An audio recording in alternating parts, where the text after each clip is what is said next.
Sudah? Ya.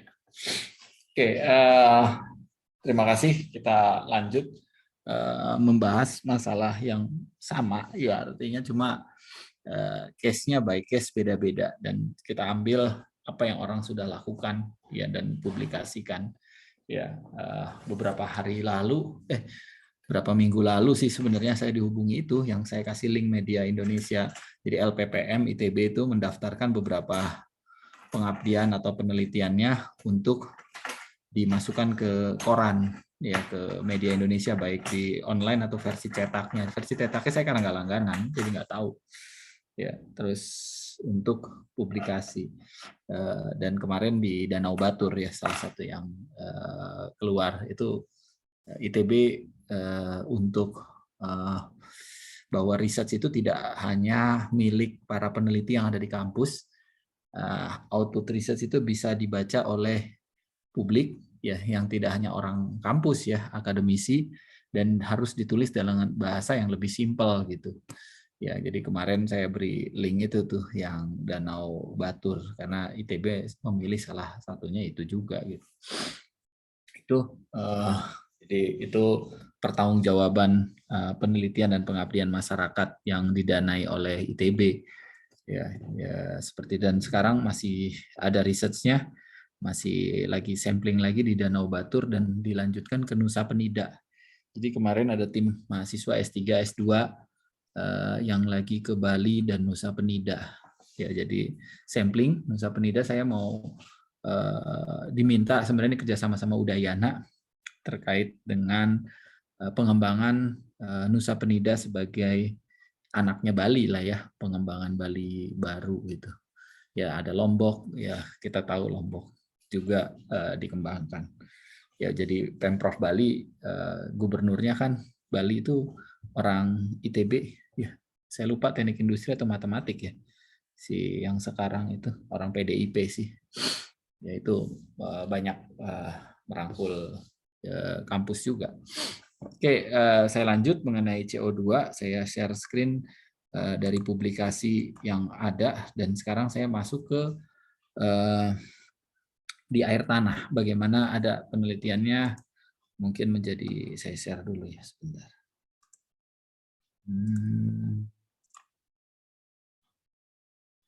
Bukanya dari sini biar bisa dicoret-coret. Bentar ya. No.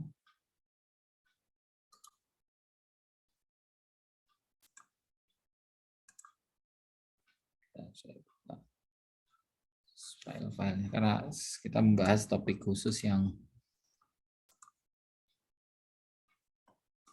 saya buka filenya.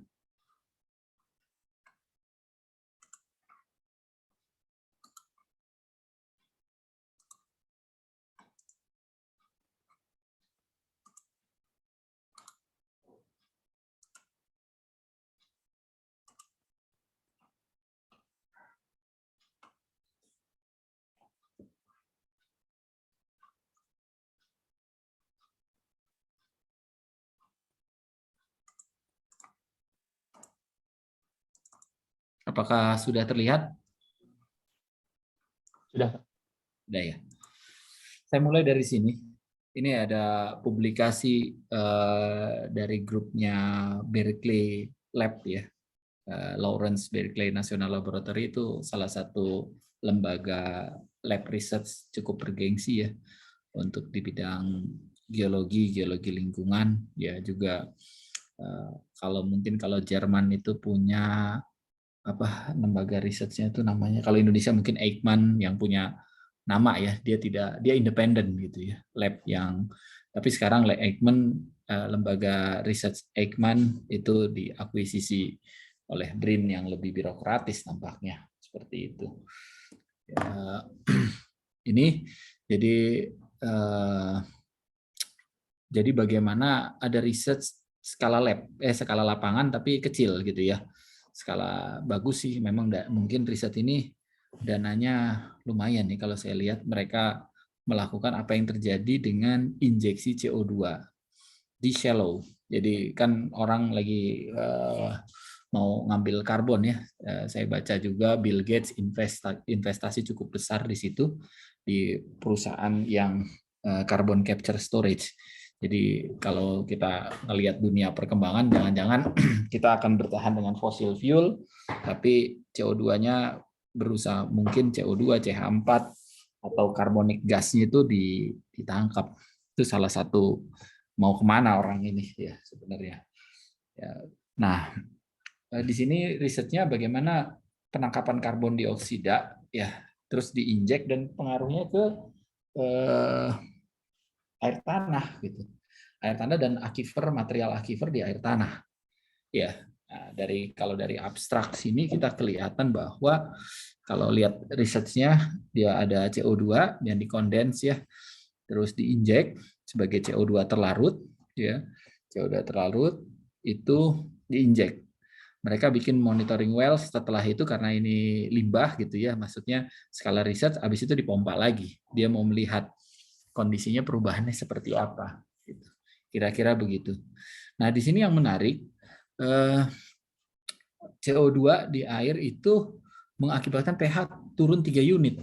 Ya, cukup besar itu, turun 3 unit. Kalau 7 berarti menjadi 4. Kalau 8 mungkin jadi 5. Gitu ya. Jadi turun cukup besar. Nah, yang jadi efeknya trace konstituen ya yang ada di dalam material aquifer jadinya dissolve, jadi larut ya. Arsenik dan timbal ya. Jadi tadinya tidak ada, tidak terbaca, akhirnya jadi terbaca. Nah, ini terlihat bahwa kita harus hati-hati juga dengan carbon capture storage ataupun injeksi CO2 ke subsurface. Ini research dilakukan tahun 2000, ini tahunnya 2012 ya, di American Chemical Society, publishnya di jurnal yang diterbitkan American Chemical Society, Environmental Science and Technology. Nah di sini kita lihat bahwa setelah selesai nanti dia balik lagi, memang skalanya untuk research ya.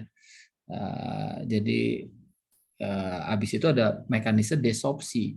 Desorpsi artinya ada adsorpsi terus terjadi desorpsi, pelepasan lagi. Jadi kita harus lihat bahwa begitu sudah terbentuk, jangan-jangan bulir batuan juga berubah ya, berubah komposisi geokimia dari bulir batuan. Ya kalau dibaca research-nya ya ini menginjeksikan CO2 dimasukkan ya, terus kalau dilihat di sini ini lokasi site setting dan segala macamnya dideskripsikan oleh mereka, litologinya juga, karakteristik hidrogeologinya, terus materialnya sand, gravel, ada sedikit clay juga ya ada. Nah ini gambarannya, skalanya kecil, hanya 5 berapa antar sumurnya itu injection well dan monitoring wells, dan itu arah groundwater flow-nya kira-kira gitu. Ini site kondisinya. Nah mereka coba analisis tidak hanya komposisi kimia airnya, tapi mereka melakukan analisis solidnya. Solidnya mereka analisis dengan XRF ya, dan XAS, X-ray absorption spectroscopy, dan X-ray fluorescence ya, dan mungkin dikombinasikan dengan penggambaran lewat scanning electron microscope, tapi mungkin yang advance ya. Jadi mereka lakukan dan menghitung berapa total inorganik karbon dan total organik karbon. Kemarin pertanyaan dari Pak Edi ya minggu lalu mengenai inorganik dan organik, bagaimana memisahkan ya, kita bisa lihat salah satunya dengan alat tools, mana yang inorganik, mana yang organik.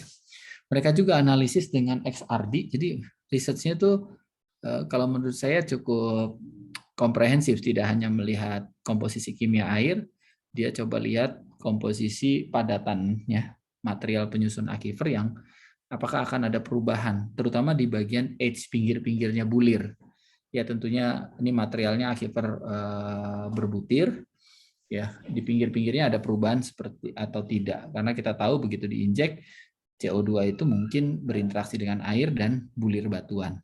Nah, ini hasilnya, hasil foto elemental distribution, ya, yang hijau itu silika, merah itu besi, ya, dan sulfur yang biru. Ya, jadi terlihat di kondisi di sana, ya, dan ada laminated material. Jadi ini hasil mapping distribusi elemennya. Ya, jadi ada pembentukan besi dan sulfur di sekeliling Si, gitu. Kita lihat jadi di lapisannya begitu setelah diinjeksi, ya. Ya, jadi ada pembentukan mineral, ya, pembentukan mineral yang mungkin secondary atau precipitate. Di sini dia sampaikan kemungkinan jadi besi, hidroksida ataupun yang lain, ya, dari hasil injeksi CO2 itu mengubah komposisi pH dan alkalinitas. Selanjutnya ada reaksi dengan bulir batuan, ya. Jadi ini mereka analisis, kalau dilihat, ya, mereka coba simplified sedimen hidroksida, ya, terus ada pelepasan ion H+, ya, pelepasan ion H+ mengakibatkan pH turun, ya. Ini di zona yang di interval masing-masing di lapisan hitam dan juga pasir, perbedaannya komposisinya CaMg dan segala macam, dan metode ekstraksinya enak, dia dijabarkan, dia mengekstraksi karbonat dari bulir itu dengan apa gitu ya, terus besi hidroksida dia coba ekstrak dengan apa, ya, dan juga pirit dia ekstrak dengan apa gitu ya. Jadi kita bisa sebenarnya kalau mau ngikuti kecil-kecilan mereka sudah ngasih gitu ya. Nah, mereka lakukan injeksi argon. Jadi argon sebagai tracer aktif, ya, artinya mereka injeksikan yang bukan tracer itu ada dua, tracer alami. Jadi kita mengetres materi unsur atau elemen yang alami ada di tanah yang harusnya sedikit atau jarang. Nah, kalau ini diinjek dengan argon, ya, untuk mengetahui bagaimana percepatan atau kecepatan aliran di sana. Ya, kenapa dia nginjeknya tidak pakai argon?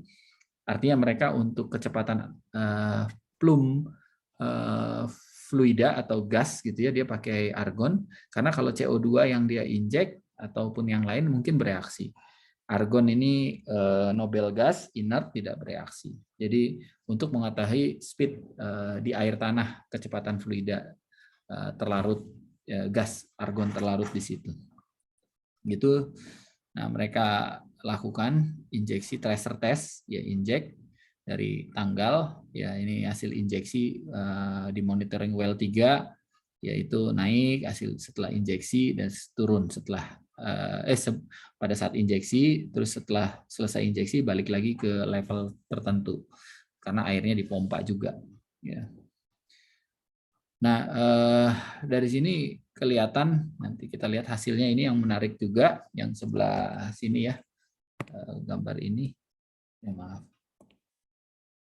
ya, bagian ini, ya, bahwa daya hantar listrik atau electrical conductivity dari air itu naik. Ini injeksi awal, nih baseline, kondisi baseline sebelum injeksi, dia ukur berapa kali dari 1 Mei sampai 31 Agustus, ya.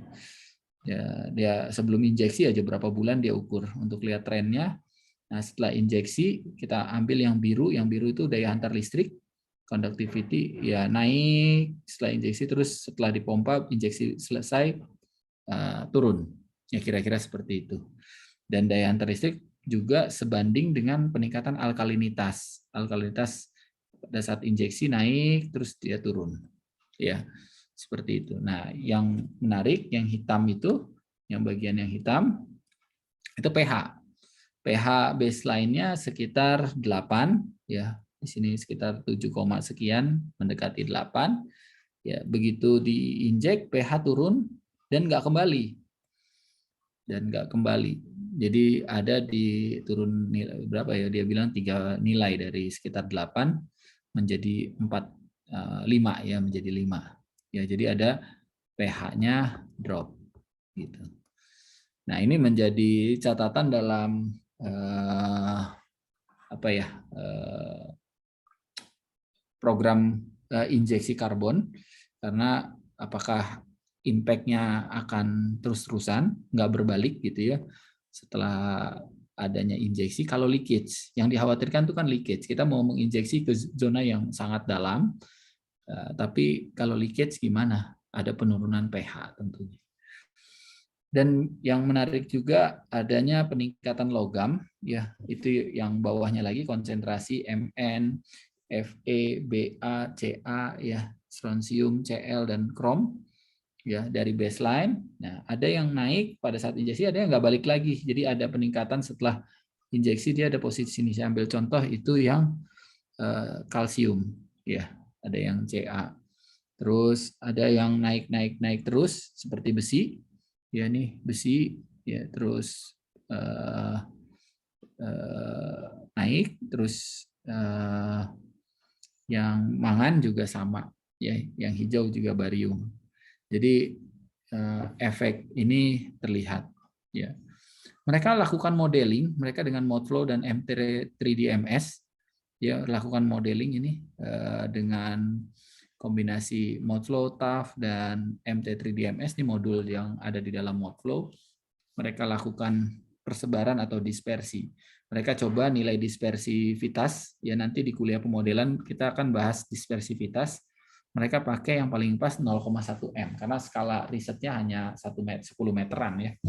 Jadi ini, nah ini gambar hasil modeling gimana kontaminan plumnya terbentuk. Ini kontaminan plum, ini di zona injeksi dan monitoring well, ya ini pump well yang dipompa untuk dihabiskan lagi. Jadi kelihatan di sini lakukan pH setelah 120 hari, selama 120 hari model, itu dari pH 8 yang merah, akhirnya pH-nya drop menjadi 5. Ya, kira-kira dia lakukan seperti ini. Ini prediksinya, ya itu hasilnya. Jadi paper ini kombinasi antara geokimia ya, mereka lakukan XRD, XRF, terus modeling ya cukup lengkap, dan juga lab scale ya dilakukan lab scale, tidak hanya data gitu ya, dia lab scale lakukan. Jadi mungkin saya ngebayangin cost research ini sangat besar biayanya, dan saya tahu Berkeley Lab itu Lawrence Berkeley Labs itu juga punya fund yang sangat besar. Ini kondisi komposisi kimianya ya, barium yang signifikan meningkat ya, terus ada parameter timbal ya, fluoride ya, juga ada perubahan ya, ada yang rilis, ada yang drop gitu ya, ada yang turun ya, yang signifikan barium, berilium, dan beberapa komponen ya. Itu paper yang pertama kita bahas pagi ini. Apa yang dilakukan di paper ini menurut saya menarik untuk melihat impact ya CO2 di shallow, di zona yang shallow gitu. Oke, nah selanjutnya yang bagian kedua, saya mau lihat, maaf yang ini dulu. Ini ada yang menarik, papernya cukup lama, tahun 2005, 17 tahun yang lalu ya paper ini, tapi sudah membahas terkait CO2 rilis dari air sungai jadi rilis ke atmosfer ya. Karena sungainya ini juga diisi oleh air tanah yang kaya akan CO2 gitu. Ini tempat sekolahnya WDA FITB nih ya, Pak Agus ya di Darem ya, yang melakukan risetnya ya, dan sudah cukup lama ya, 2005 gitu ya. Nah, ini kalau kita bahas research ini melihat bahwa bagaimana interaksi air tanah, air sungai, dan atmosfer. Jadi riset mengenai bahwa CO2 itu juga rilis dari bumi, ya. Ketika bumi, dalam hal ini pembawanya pasti agennya air. Dari air tanah mengisi ke sungai, sungai itu rilis, terjadi degassing karena perubahan pressure dan temperatur tentunya, akhirnya CO2-nya lepas dari sungai. Jadi menghitung dia berapa estimasi CO2 yang dikeluarkan atau CO2 flux dalam hal ini ke atmosfer dari proses yang seperti ini, ya. Jadi ini dia ada di soft CO2, ya, dia ukur, ya. Ini daerah studinya di Inggris, ya. Ya, ini deskripsi areanya, ya, litologi dan segala macamnya, ya. Nah, CO2-nya, nah ini titik-titik surveinya ada boreholes cukup banyak, ya.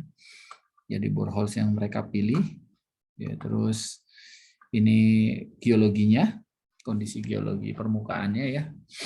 Daerah risetnya cukup besar, ya, lebih berapa tuh, 100 mungkin 200 kilo kali 200 kilo, ya. Itu nah, mereka hitung berapa CO2 yang di air dan mereka hitung CO2 yang lepas ke atmosfer dalam kondisi equilibrium, ya. Jadi source sama CO2 liquid menjadi CO2 gas, terus saja equilibrium keluar ada, ya. Ini hitungannya. Jadi kalau dari sini lebih banyak data, mereka tidak melakukan eksperimen injeksi CO2, dia main data, ya, dan analisis statistik, ya. Ya, terus hasilnya ini di soft CO2 yang terukur, ya, yang eksis, ya, yang melebihi nilai, ya.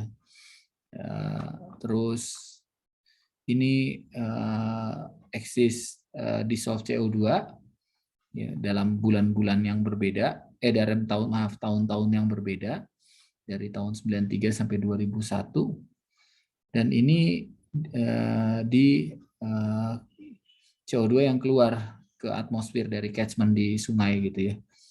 Nah, ini ada tren seperti ini sampai 99, dan dia ngitung fluxnya per tahun, ya, berapa kiloton karbon setara per tahun, ya. Kira-kira ini dari kondisi natural, ya, tentunya karena tidak ada injeksi CO2, dia menghitung, ya, ada fluktuasi, ya, dan berapa nilainya, ya.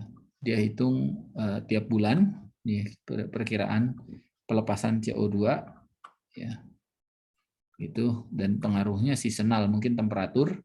Pada saat temperatur lebih hangat, tentunya di Juni, ya, kalau di subtropis, daerah-daerah lintang tinggi, mungkin Juni itu, Juni-Juli relatif lebih hangat, ya, CO2-nya lebih mudah lepas, ya, tentunya. Dan ini pengaruh litologi, ya, pengaruh litologi. Ya, ini hasilnya, nilai jenis aquifer, ya, dan berapa CO2 yang dirilis, ya. Jadi dirilis ke ini, ya, ke lingkungan di atmosfer, ya, berapa ton karbon, ya, per kilometer persegi, ya. Nanti bisa dihitung berapa beban pelepasan CO2. Ya, mereka nyebutkan bahwa apakah ini bagus untuk menghitung karbon dioksida yang ada dari air, ya, CO2 dari air, ya, dan dia melihat bisa menghitung ini, ya, menghitung ini. Terus mereka juga sarankan ada Ca sebagai pasangannya karbonat, tentunya, ya, dihitung, ya. Nah, seperti ini mereka coba lihat, ya. Ini diskusinya panjang, ya. Diskusinya panjang, menghitung berapa ton CO2 atau setara karbon per kilometer persegi per tahun, ya. Ini apakah ini representatif untuk ke sungai lain seperti Sungai Thames yang lebih besar, gitu, ya. Dia juga menjadi pertanyaan, ya. Ya, seperti ini kira-kira 2,9 ton karbon per kilometer persegi ya fluxnya. Jadi alam itu memberi flux CO2 karbon ya dari CO2 ya tentunya dihitungnya. Kira-kira itu ini paper yang kedua mengenai riset CO2 dari air tanah ke sungai terus lepas ke atmosfer. Itu ya ada saya lanjutkan dulu ya nanti kita diskusi masing-masing ini ada 4. Nah selanjutnya paper yang ini. Nah ini review sebenarnya bukan original artikel. Jadi kalau paper mereka nulis ini review, ini satu review terhadap penelitian sebelumnya bagaimana leakage CO2 dari geological storage dan dampaknya ke air tawar ya dan tanah ya. Dilakukan review ya dari penelitian cukup banyak ya. Skala lapangan ada yang melakukan, dia sebutkan siapa saja yang melakukan skala lapangan. Nah, kira-kira skematiknya dia buat begini. Kalau ada injeksi CO2 di formasi-formasi misalnya ada reservoir, mungkin memanfaatkan bor-bor minyak ya, makanya ditaruhnya ke reservoir migas. Jadi diinjek, ya ini lokasi CO2 capture site-nya, injection well, masuk, tapi kalau ada fault gimana gitu ya? Ada fault, tentunya yang bagian biru itu zona yang fresh, ya zona yang fresh akan ada di situ gambaran dia sama seperti sebelumnya, pH turun dan peningkatan beberapa unsur terlarut seperti arsenik, manganis dan timbal. Ya. Seperti itu. Nah, ini apakah naik lagi ke zona yang atasnya lagi? Ya tentunya perlu jadi catatan atau perhatian ya. Ini yang jadi tantangan injeksi CO2 ke lingkungan, ya injeksinya ke deep ya, kalau ada struktur. Jadi nanti mungkin risetnya orang-orang geologi, orang-orang struktur itu risetnya tidak nyari migas tapi nyari tempat untuk menginjek karbon. Saya melihatnya akan ada tren seperti itu setelah baca berita bahwa kawan kita Bill Gates menginvestasikan cukup besar dana ke research dan perusahaan apa istilahnya kalau yang perusahaan yang frontier gitu ya untuk carbon capture storage ya seperti itu. Nah ini dia lihat. Nah, kalau di sini dia membahas satu lagi perubahan porositas dan permeabilitas. Ya sebenarnya kalau kita lihat dari yang laporan sebelumnya, permukaan bulir batuan ketika diinjeksikan CO2 ada perubahan pH dan rilisnya beberapa elemen yang tadinya terlarut dan menjadi beberapa elemen yang teradsorpsi. Ya, efeknya adalah ukuran sebagian pori akan tersumbat atau scale pembentukan kerak gitu ya di sekitar pori. Jadi di sekitar bulir sehingga porinya mengecil atau berkurang. Efeknya adalah perubahan porositas dan permeabilitas. Nah, kondisi ini dia bahas bahwa kalau di bawah sini akan ada build up pressure build up gitu ya.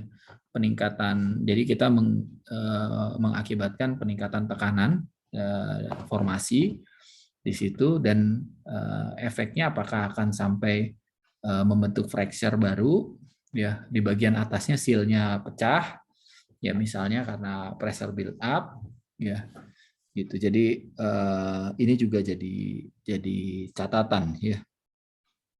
Jadi ini jadi resiko akibat CO2 injeksi CO2 ya. Dia coba lihat ya ini presipitasi garam artinya pembentukan padatan ya ini terhadap porositas. Kira-kira gambarannya seperti ini. Ya, setelah diinjek, ya tentunya akan ada secondary mineral, ya, yang mengakibatkan perubahan porositas, ya, permeabilitas juga. Ya, kita tahu bahwa kalau terbentuk secondary mineral ataupun senyawa, ya porinya mengecil. Ya, ini perubahan porositasnya dari perubahan permeabilitas dan perubahan porositas. Kita lihat bahwa dari peneliti-peneliti sebelumnya, dari Muller, dari yang lain-lain, dia sampaikan bisa sampai 90% permeability reduksinya. Jadi cukup besar ya. Ini harus jadi catatan juga dalam strategi injeksi CO2. Itu ya. Dan bagaimana migrasi CO2 ke permukaan? Pasti jalurnya pakai dari Volt. Nah, ini juga mereka ada two case study, dia injeksi simulasi dengan Modflow, ya, dengan Modflow, ya, dia kelihatan bahwa bagaimana sebaran gitu ya, plum atau sebaran CO2. Ya, jadi ini ada simulasi, dia tidak melakukan sendiri, dia hanya mereview semua penelitian yang sudah ada. Jadi kayak tugasnya mahasiswa S3 nih. Jadi yang dilakukan oleh ini itu seperti mahasiswa S3 ngumpulin semua literatur, dia tulis menjadi review. Gitu. Ini juga ada, kita sebut bukan original artikel kalau dari science, kita sebut dengan paper review, tapi dia tulis dalam satu publikasi di satu edisi volume jurnal misalnya. Ya, itu pH drop juga sama dilaporkan oleh peneliti ini, ada penurunan pH, ya, perubahan dissolve organik karbon, ya, karbon organik juga lepas karena tambahan ekstra H+, ya, asam. Ya, jadi dissolve organik karbon, ya, senyawa aromatik hidrokarbon karena menginjeksi di reservoir hidrokarbon mungkin juga ada, ya, mobilisasi atau pelepasan logam, dan yang seperti logam AS itu metaloid ya, bukan full logam gitu. Ini ya bagaimana injeksi dimulai ini dari Karaka 2010, injeksi start ya, terus ada perubahan komposisi kimia unsur terlarut, begitu injeksi stop ya turun lagi. Jadi kira-kira itu ya, konsentrasinya bisa cukup besar juga itu ya kalau dilihat di situ. Ini yang kiri ini awal injeksi, dari awal injeksi sampai injeksi ini di stop, ada perubahan naik, perubahan ya, kira-kira seperti itu. Itu ya dia bahas juga tentang soil. Jadi ini cukup banyak, 24 halaman karena dia melakukan review paper. Jadi semuanya dia masukkan gitu ya. Impact ke tanah dan mikroba serta vegetasi. Nah, ini mungkin bidangnya agak sedikit geser dari bidang kita yang full di geoscience gitu ya. Tapi ini mungkin biological science atau mikrobiologi ya. Ada perubahan apa saja ya. Dan impact ke vegetasi ya di daerah carbon capture storage itu perlu dievaluasi. Jadi mungkin dia kayak AMDAL gitu ya, dia lihat dampaknya sampai ke permukaan.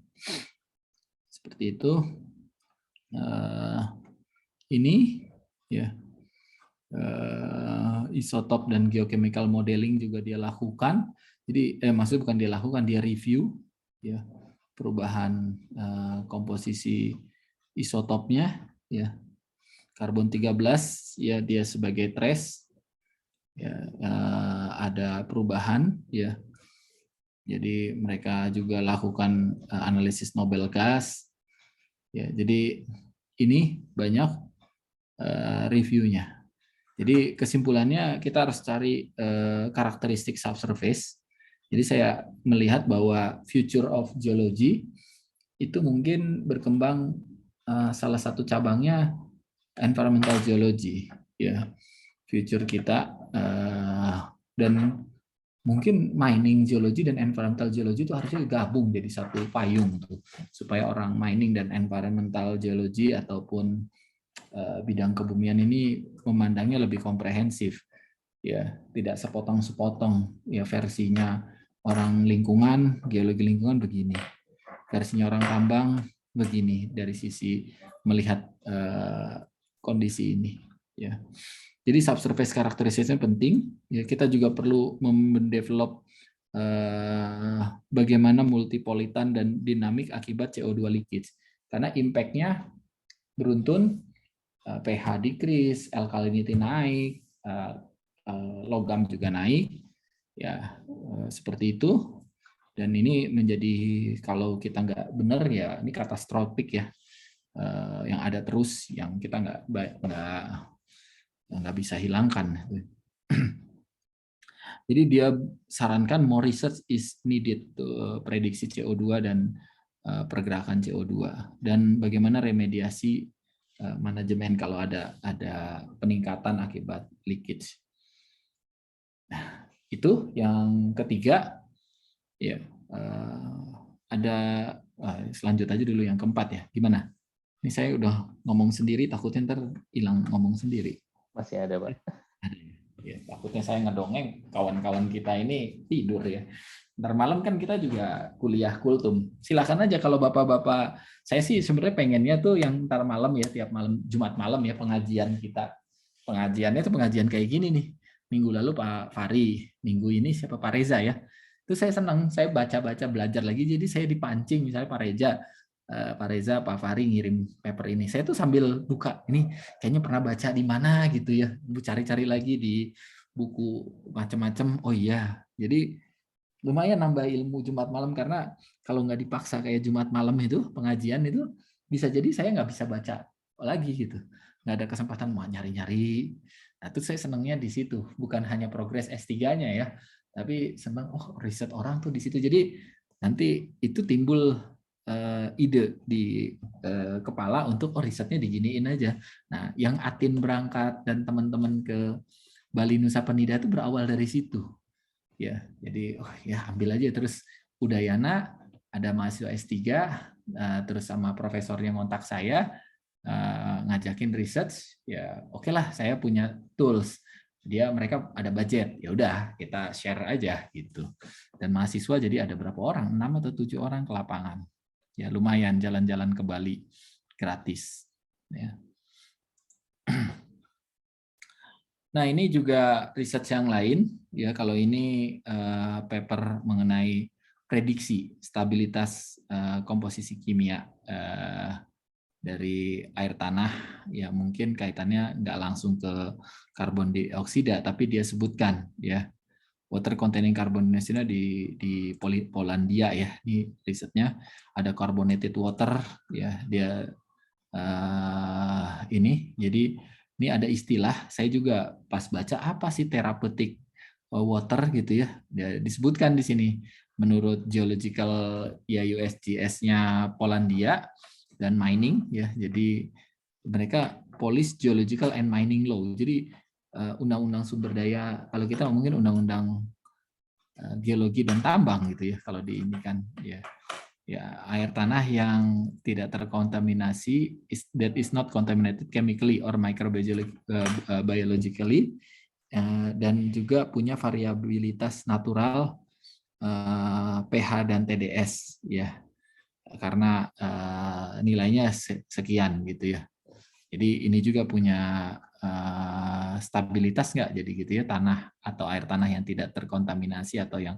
Nah, biasanya dia punya tren fluktuasi tertentu, ya fluktuasi misalnya gini, tapi polanya segitu terus gitu ya. Itu, ya ini papernya tidak hanya CO2 sih, ya dia lihat litologinya, ya ini kondisi site-nya, ya. Ini Q2 kalau nggak salah paper ini jurnal ini tuh Q2.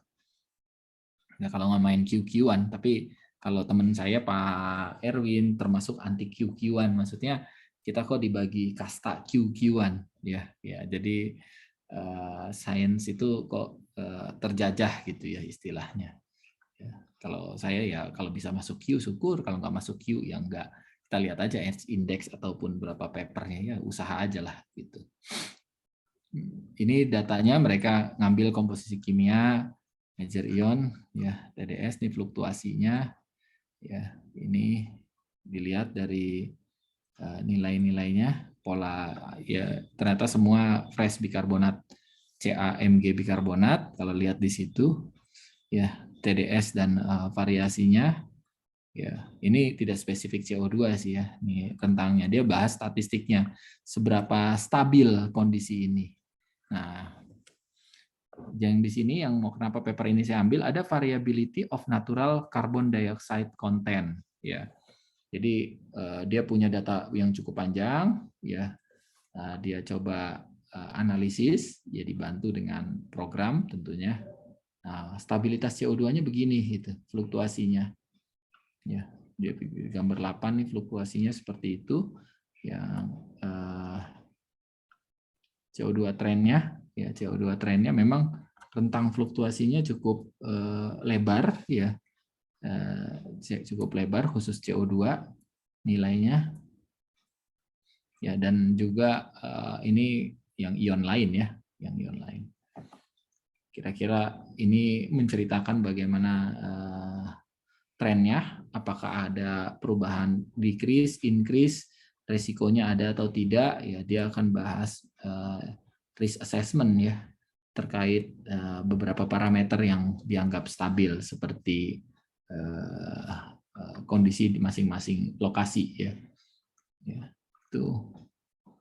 Ya, jadi ini tadi ini sama nih. Kalau ini risetnya mungkin gampang kita lakukan asal kita punya data banyak. Ya di Indonesia tuh kendala data itu terpecah belah. Jangan-jangan LIPI sebelum dimusnahkan gitu ya, sebelum dibubarkan juga punya data, ITB punya data, BPPT punya data, terus yang lain-lain juga punya data. Kita nggak punya integrated data yang bagus sehingga kadang-kadang pecah-pecah gitu.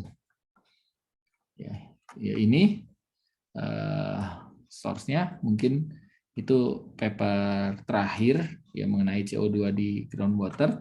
Yang pertama catatannya bahwa kalau naturalnya paper ini bahwa CO2 itu punya pola fluktuasi natural juga. Yang kedua, impact CO2 terhadap pH, alkalinitas, dan kelarutan logam jelas clear ada. Ketiga, CO2 itu juga akan mengakibatkan perubahan sifat fisik dari aquifer ya, sifat fisik hidroliknya, terutama porositas dan permeabilitas. Ya, terus ada paper bahwa ketika CO2 di air itu banyak, air tanah akan rilis ke surface water sungai, terus dari sungai ada degassing karena pressure-nya kan langsung 1 atmosfer, mungkin di air tanah lebih besar ya.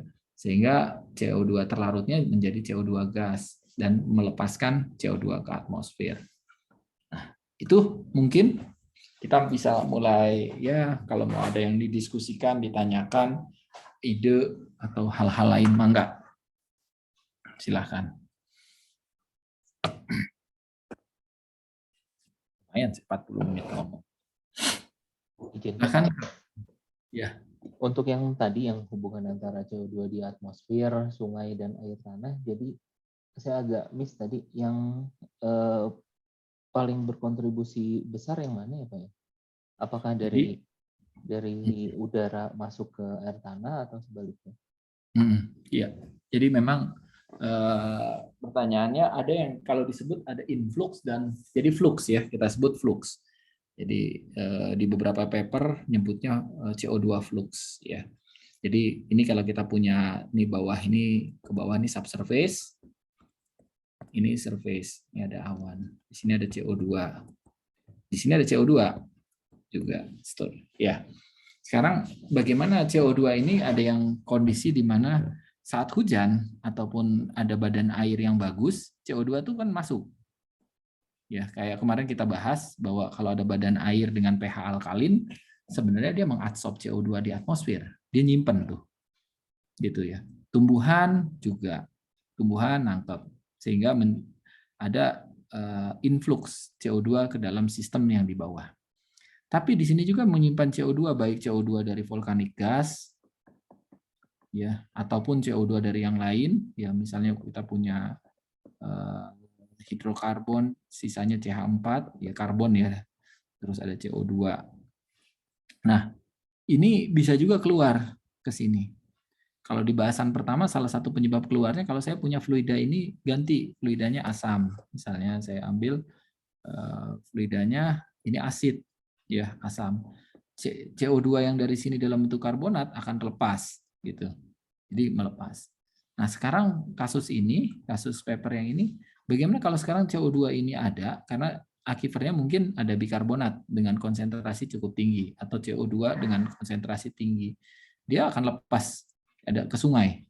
CO2 ini ke sungai. Saya gambar dulu ya mungkin. Nah, ini CO2 ini ke sungai. Ya, ini groundwater table-nya lah. Ke sungai. Nah, di sungai ini kan CO2-nya dengan tekanan yang mungkin lebih besar 1 atmosfer. Di sini tekanannya lebih rendah sehingga ada CO2 di sini. Nah, CO2-nya lepas. Nah, dia bikin neraca, ini disebut outflux, flux yang keluar ke dalam atmosfer.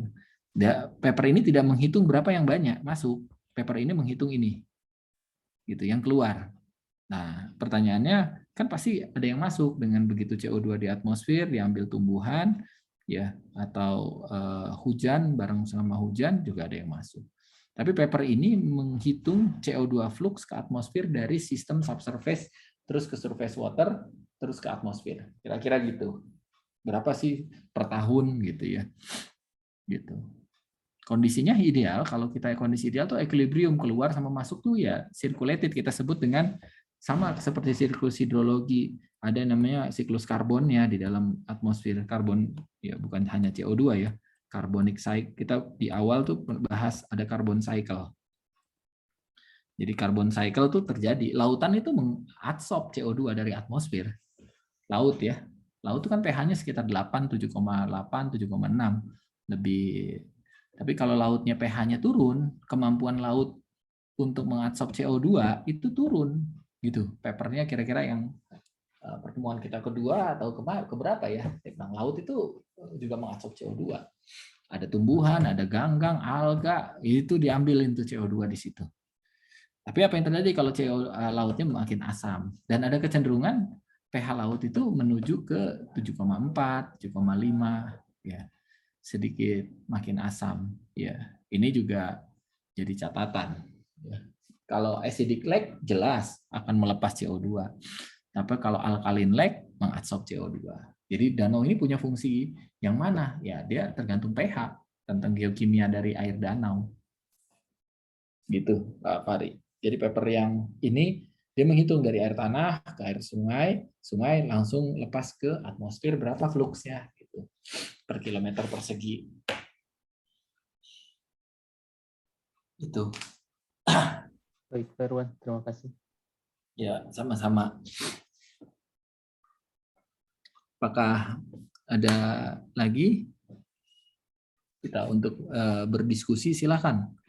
Ini kuliah diskusi sebenarnya bebas aja sih. Mau ide riset saya mau asam tambang, air asam tambang, tapi tidak yang biasa-biasa aja. Tidak biasa-biasa tuh gimana? Air asam tambang dengan orang biasa pembentukan. Ya itu sih udah banyak juga riset-riset. Kalau kita nulis paper mungkin celah untuk lolosnya kecil. Kalau paper bergengsi ya, tapi kalau misalnya hanya di paper-paper nasional mungkin mudah. Tapi paper jurnal internasional mungkin sulit.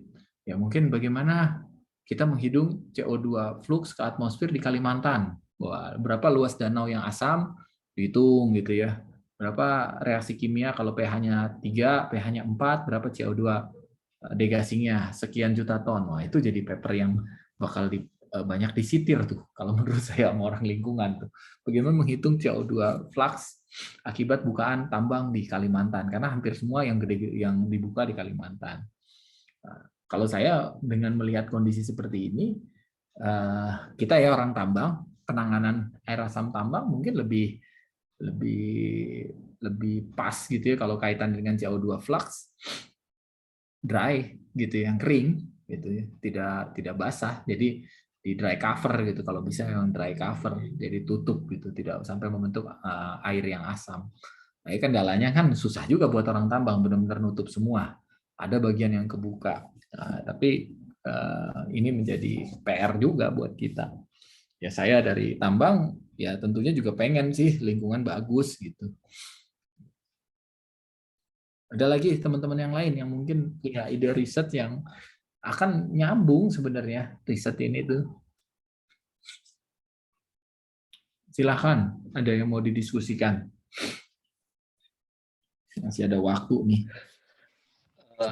Izin Pak Irwan, Ya, nanyanya agak ke basic dikit mungkin kali ya.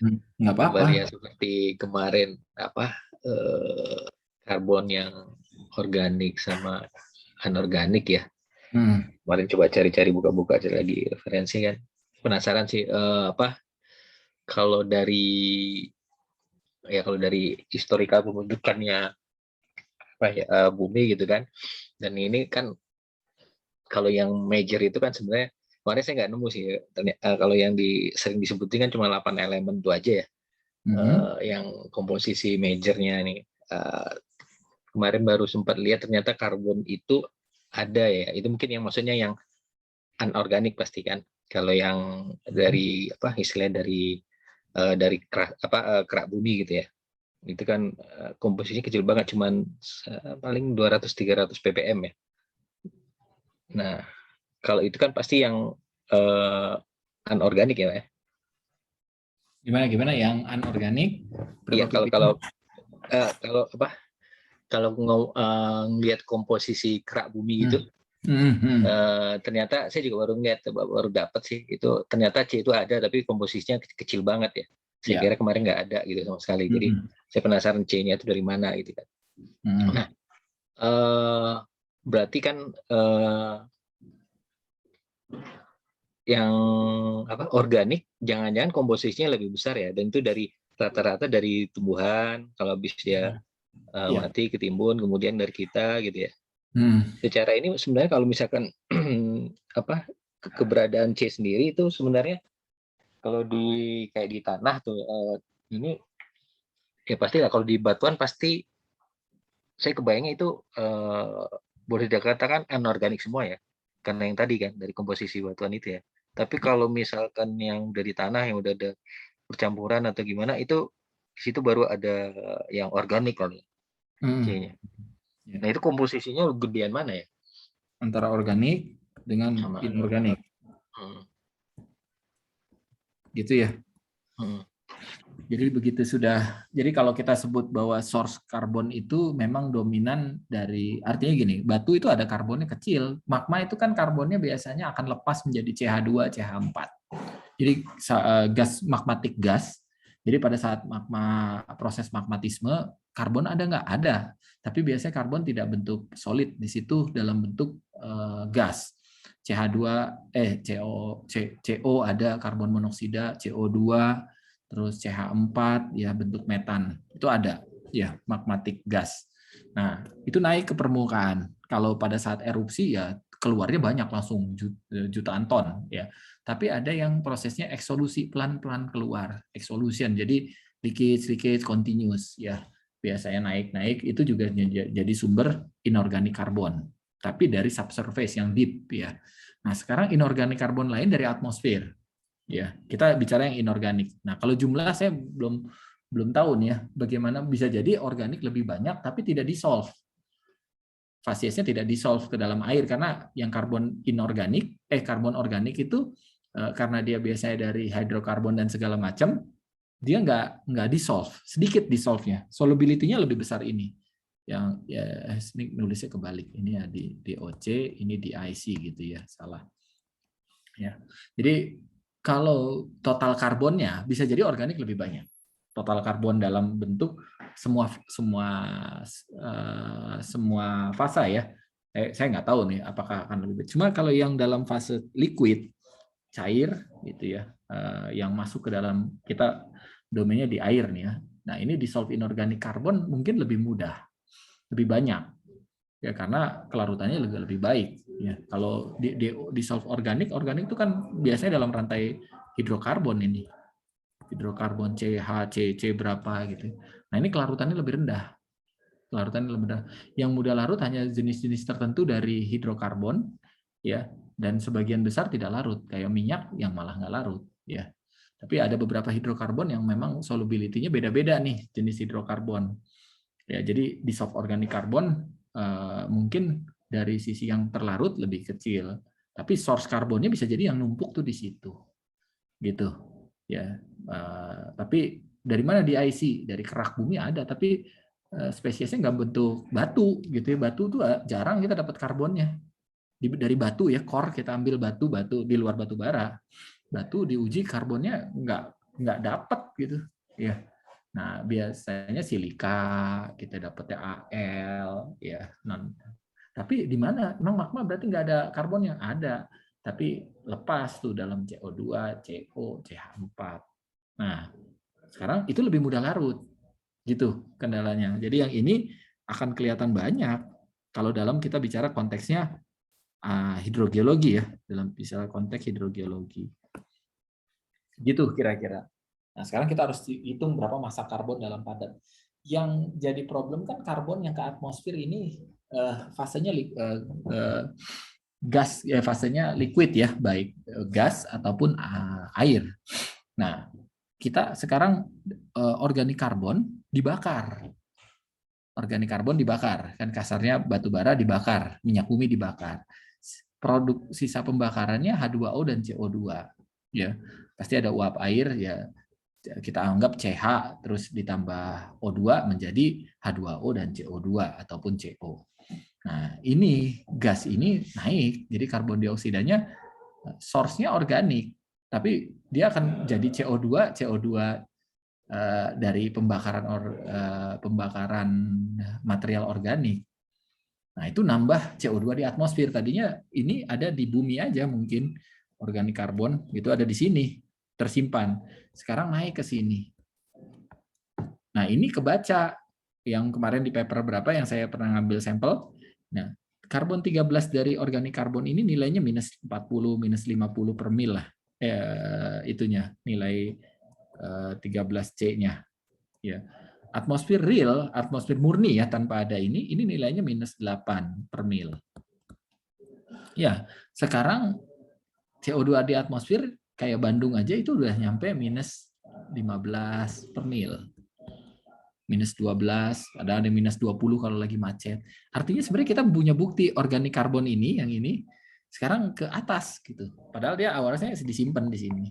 Nah, yang siklus ini akibatnya ini banyak keluar daripada yang kita masukin. Karena kan kita bakarin gitu ya.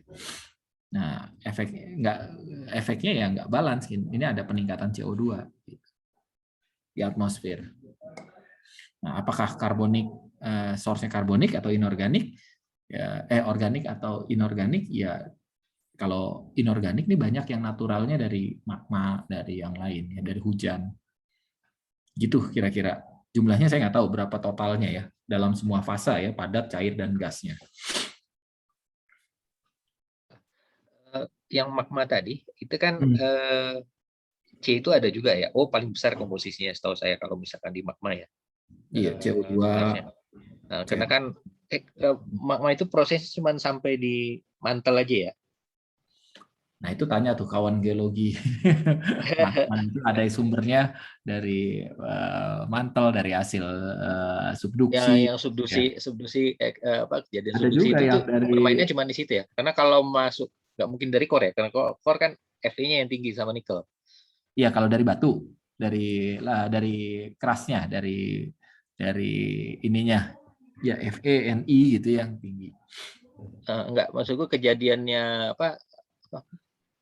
permainan siklusnya si kalau saya nggak tahu ya, mungkin geologinya juga dulu nggak begitu ini. Kalau nggak salah yang saya tangkap itu cuman ya gunung api sumber magmanya bermainnya berputarnya hanya sampai levelnya mantel ya, bukan sampai ke core ya. Berarti ya, kan komposisi ya. Bener ya, saya nggak tahu ya, mungkin Ya, dikoreksi. Jadi komposisinya paling ya yang tadi 8 elemen itu majornya, kemudian ya karbon kecil ya. Nah tadi ada yang disampaikan tadi ada bahwa itu gas CO2 keluar ya. Sebenarnya dari dalam dari proses magma keluar tuh awalnya di dalam berarti ini ya, dia itu bisa jadi dari liquid ya. C yang ada di situ, kemudian di situ kan ada O juga, berarti pas proses keluar itu yang baru jadi CO2 gitu ya prosesnya. Ya, nah prosesnya ini harus kita teliti lebih lanjut detailnya C ini dari mana? Apakah dari C terus bereaksi dengan CO2 atau jangan-jangan ada batuan tuh kan ada yang karbonat. Batuan kan ada batuan karbonat, salah satu batuan karbonat misalnya kalsit, aragonit gitu ya, terus apa lagi? Fe2 siderit itu karbonat, batuan-batuan karbonat ya, mineral-mineral karbonat. Mineral karbonat ini juga ketika tergerus dan pecah gitu ya, misalnya CaCO3 terus lepas terdisolusi ya, ini juga menjadi source CO2 ya. Batuan-batuan karbonat dari mana ya, proses pembentukannya ada yang di marine ya, umumnya dari marine ya, ada yang di marine, ada yang proses dekat dengan permukaan di besi ya, ada siderit itu ya, besi CO3, besi karbonat ya, prosesnya seperti apa. Jadi kalau jumlahnya ppm ya, jumlah seluruhnya, kalau kecuali batuan di laut ya, misalnya terbentuk batu kapur gitu ya, pasti ini banyak C-nya ya dalam persen gitu. Nah siklus karbon itu mencakup semuanya yang di laut, diadsorb dari sini, dari peregangan gitu ya, di zona meregang ke sana, kebuka, ya ini ada CH4, CO2. Jumlahnya ppm sebenarnya, tapi volumenya kan banyak. Konsentrasi, kalau kita buka ya konsentrasi gas, ya itu jumlahnya masih ppm. Part per million ya, tidak sampai 10%, tetap aja dalam ppm mungkin dominan. Kalaupun persen, 1%, 2%. Ya. Tapi volumenya banyak. Kita bicara kalau gunung api itu sebenarnya volumenya itu kan banyak, begitu meluarin itu jutaan meter kubik gitu ya. Dalam kali aja ppm, kita akan dapat juta atau ratusan ribu meter kubik. Setara dengan sekian ton misalnya. Ya, pada saat pelepasan CO2 akibat proses ini. Gitu, proses alami. Ya. Nah, CO2 tadi yang keluar ke atmosfer kemana lagi? Ya begitu masuk lagi ke laut, ya masuk dominan laut. Laut itu paling banyak mengabsorb CO2.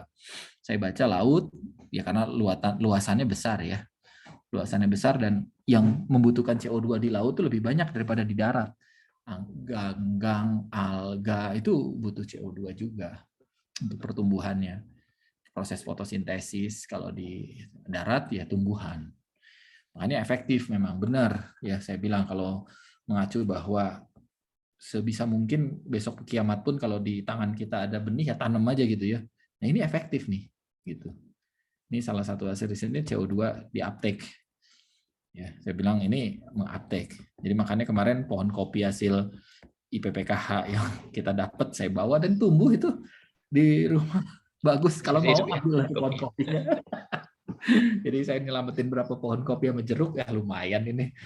Beneran tumbuh. Jadi gitu. Ya, ngurangin dosa lah. Tadi kelihatannya kan pohon kopi gitu. Nah, jadi ini efektif selain laut. Jadi kalau kita bicara carbon cycle, tumbuhan itu punya peran dan tumbuhan kan kita anggap sebagai biomass karbon.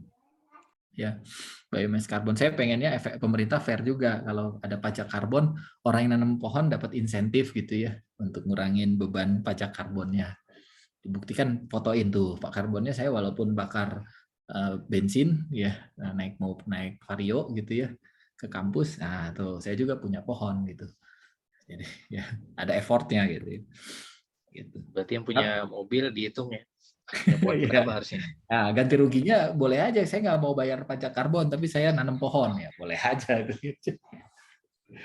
Ya. Jadi setelah dilihat filosofi isinya agama itu bagus-bagus ya, ya bagus-bagus bener ya. Jadi isinya ya ini balik lagi ke yang filosofi yang lain gitu. Bagus nanam pohon, bagus tidak udah dapat pohonnya buahnya kalau ada, terus ngurangi CO2 lagi gitu, lumayan. Gitu. Seperti itu. Ya. Ada lagi dari yang lain? Tadi yang apa? Sorry, yang CO2, yang di organik atau anorganik yang gampang larut ya? Inorganik, DIC, dissolved inorganic carbon. Karena umumnya organik itu dalam gugus ini. Kita tahu gugus ini dominan itu kan kayak hidrokarbon ya. Ya, dominan banyak yang nggak larut. Kayak minyak. Minyak kan CH tapi dengan komposisi C berapa, H berapa gitu ya. Ada sebagian C berapa, H berapa memang masih mampu memiliki kelarutan, masih larut. Tapi umumnya lebih banyak nggak larut. Tapi ada karbon organik, karena karbon organik biasanya akan terikat di situ, rantai karbon gitu ya. Rantai karbon C berapa, kalau aromatik ya jadi gini, C benzen gitu ya. Nah, gitu. Nah, senyawa aromatik. Bensin tuh senyawa aromatik. Ini gini gitu ya cycle-nya. Nah, ini pasangannya H. Nah, ini kelarutannya lebih rendah. Kelarutannya lebih rendah. Tapi nggak semua bentukan gugus karbon menjadi nutup senyawa aromatik. Ada C rantai panjang yang nggak nutup rangkaiannya. Kalau belajar kimia organik ya, nyontek-nyontek dikit. Nah, ada yang larut, ya sebagian tuh larut. Ya, tapi kelarutannya lebih rendah. Jadi kalau saya punya 100, ya yang larut mungkin 60, ya. Itu kira-kira 40, beda-beda. Oke, berarti udah benar aja injeksikan CO2 ke reservoir minyak atau ke gas batu bara gitu ya. Ya, kemana gitu ya. Tapi yang jadi tadi catatan paper tadi ini build up pressure build up. Kalau ini kemungkinan ini makin jadi seal dan struktur itu penting. Ya, artinya ini menjadi pad-nya naik. Ini kan akan ada perubahan pressure nih, ya. Nah, ini tambah lagi, bisa nggak naik ke sini? Nah, takutnya udah diinjek keluar lagi, gitu. Itu kira-kira pertanyaan orang-orang yang mau melakukan injeksi, keluar lagi nggak gitu? Dan keluar lagi mencemari yang di sini, gitu. Itu pertanyaan.